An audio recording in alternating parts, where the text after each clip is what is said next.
화요일 새벽기도에 오신 여러분들을 주님의 이름으로 환영하고 축복합니다. 우리 함께 기도하시면서 새벽기도의 자리로 나아가시겠습니다. 하나님 아버지 감사합니다. 우리 부활절과 또 이스터 먼데이를 잘 보내고 다시금 본격적으로 새로운 한 주를 잘 시작할 수 있도록 인도하여 주시니 감사합니다. 우리의 일상들이 반복될 때마다 그 안에서 어떻게 우리가 주님의 뜻대로 살아가야 할지, 또 그 안에서 어떻게 주님의 은혜를 누려야 할지에 대해서 고민하게 되고 생각하게 되는 것들을 주님 앞에 내려놓게 됩니다. 하나님, 이 시간 이 아침에 주님 앞에 나와서 우리의 마음들을 내려놓는 가운데에 하나님이 우리에게 알려주시는 것들을 들을 수 있는 영적인 귀를 열어주시고 주님의 말씀을 통해서, 주님의 영원하신 그 말씀을 통해서 우리의 삶에 변화를 가져올 수 있는 그런 아침의 시간이 되도록 주님 인도하여 주시옵소서. 우리가 가지고 온 기도의 제목들을 주님 앞에 내어놓으면서 주님께서 거기에 응답하여 주시기를 간절히 소망하면서 나아옵니다. 하나님, 우리의 모든 상황들 속에서 벌어지는, 우리의 모든 삶 속에서 벌어지는 그 모든 문제들을 주님께서 우리보다 더 잘 알고 계시오니 주님께서 응답하여 주시고 주님께서 주님의 때에 가장 선하신 것으로 채워주실 것을 기대할 수 있도록 우리의 마음을 주님께서 그렇게 만져 주시옵소서. 우리에게 위로가 필요할 때 주님께서 위로해 주시고, 우리가 또한 격려가 필요할 때 격려해 주시고, 지혜가 필요할 때 주님께서 지혜를 허락해 주셔서 오늘 하루의 삶도 주님 앞에 온전한 삶을 살아갈 수 있도록 주님 이끌어 주시옵소서. 감사드리며 예수님의 이름으로 기도드립니다. 아멘. 오늘 우리에게 주시는 하나님의 말씀은 스가랴서 1장 1절부터 6절까지의 말씀입니다. 스가랴서 1장 1절부터 6절까지의 말씀을 봉독하도록 하겠습니다. 다리오 왕 제2년 8째 달에 여호와의 말씀이 이도의 손자 베레게아의 아들 선지자 스가랴에게 임하니라. 이르시되 여호와가 너희의 조상들에게 심히 진노하였느니라. 그러므로 너는 그들에게 말하기를 만군의 여호와께서 이처럼 이르시되 너희는 내게로 돌아오라. 만군의 여호와의 말이니라. 그리하면 내가 너희에게로 돌아가리라. 만군의 여호와의 말이니라. 너희 조상들을 본받지 말라. 옛적 선지자들이 그들에게 외쳐 이르되 만군의 여호와께서 이같이 말씀하시기를 너희가 악한 길 악한 행위를 떠나서 돌아오라 하셨다 하나 그들이 듣지 아니하고 내게 귀를 기울이지 아니하였느니라. 여호와의 말이니라. 너희 조상들이 어디 있느냐? 또 선지자들이 영원히 살겠느냐? 내가 나의 종 선지자들에게 명령한 내 말과 내 법도들이 어찌 너희 조상들에게 임하지 아니하였느냐? 그러므로 그들이 돌이켜 이르기를 만군의 여호와께서 우리 길대로 우리 행위대로 우리에게 행하시려고 뜻하신 것을 우리에게 행하셨도다 하였느니라. 아멘. 네, 오늘부터 스가랴서의 말씀을 보기 시작합니다. 여러분, 스가랴라고 하면 어떤 이미지들이 떠오르십니까? 좀 익숙한 이름이십니까? 스가랴의 배경은 언제쯤이었던 것으로 생각이 드십니까? 익숙한 듯 익숙하지 않은 존재가 바로 스가랴죠. 지난번에 미가서 설교를 시작하면서도 같은 말씀을 드렸던 것 같은데요. 이 소예언서의 선지자들이 가지고 있는 어떤 숙명 같습니다. 이름은 익숙한데 그 이상은 잘 모릅니다. 이번에 우리가 이 스가랴서의 말씀을 묵상하면서 하나님께서 스가랴서를 통해 우리에게 하고자 하시는 그 말씀에 귀 기울일 수 있게 되기를 바랍니다. 스가랴에 대해 언뜻 떠오르는 것 한 가지는요, 아마 구약 성경의 거의 끝에 있다 라는 그런 점일 것 같습니다. 정말로 거의 끝이 맞습니다.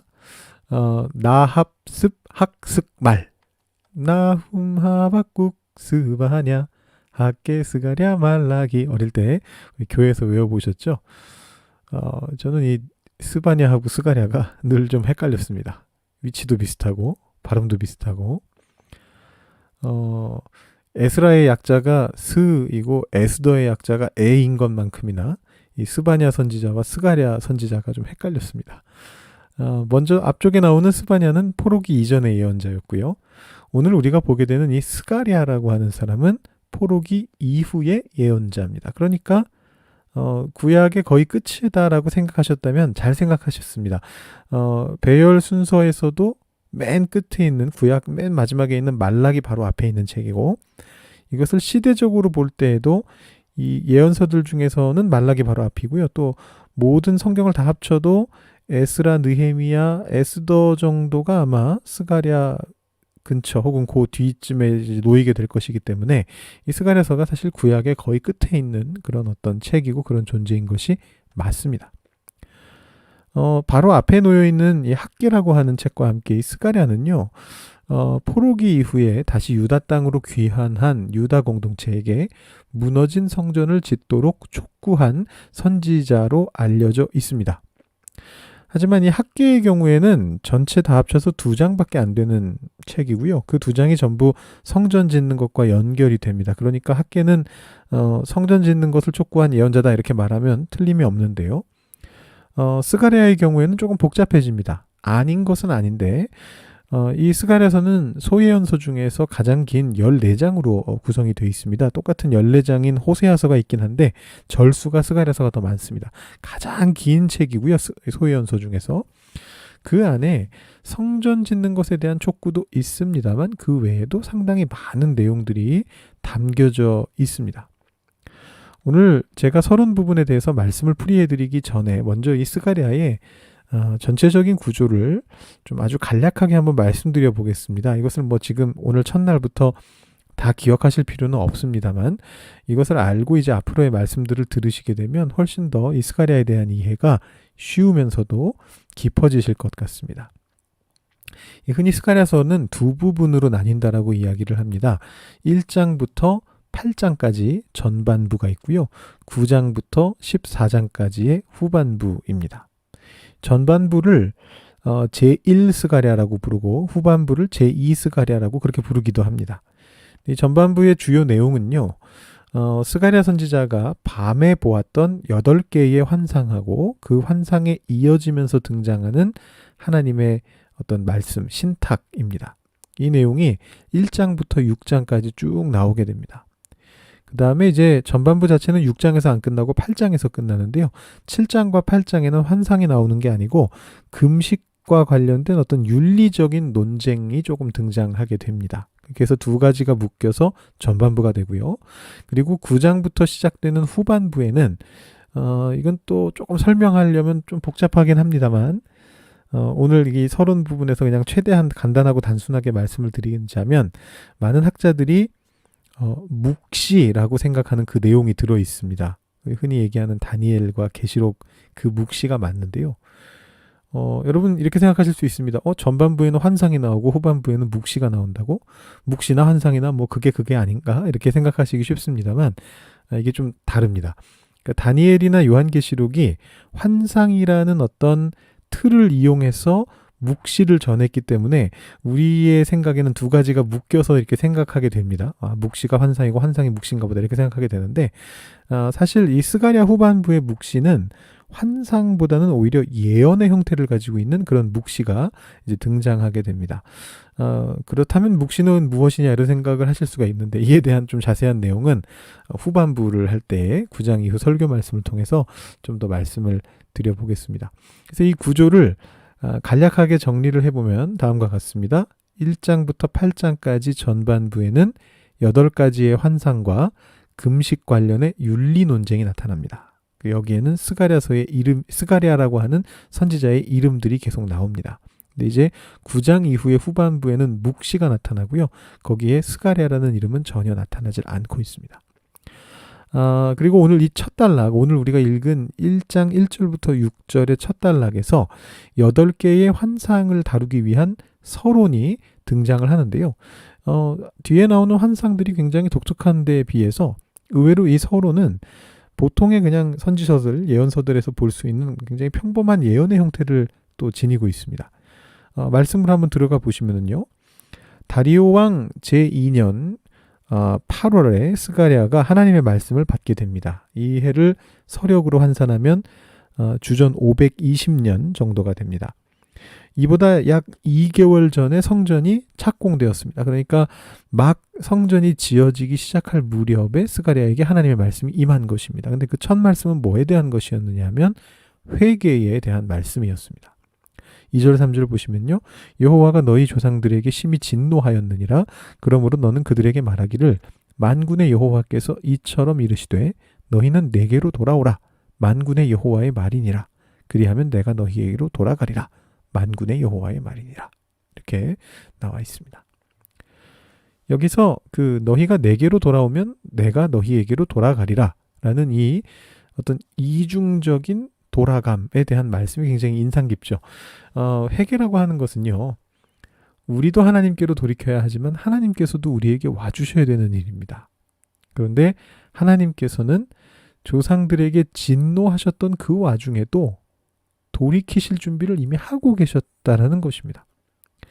우리가 지난 사순절 기간 동안 초반에 회개에 대해서 여러 번 이야기를 나누었고요. 나중에는 고난에 대해서 많은 이야기를 나누었습니다.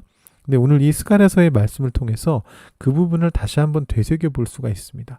회개, 우리가 잘못한 일에 대하여 어떤 일들이 벌어지게 되는데 거기에 대해서 우리가 어떻게 회개할 것인가, 그 고난을 어떻게 헤쳐나갈 것인가, 이런 부분들을 되새겨 볼 수 있는데 여기서 뭐라고 얘기하느냐 하면 주님께로 돌아가면 주님께서도 우리에게 와주실 것이다 라는 그런 지금 선언을 여기 하고 있는 것이죠.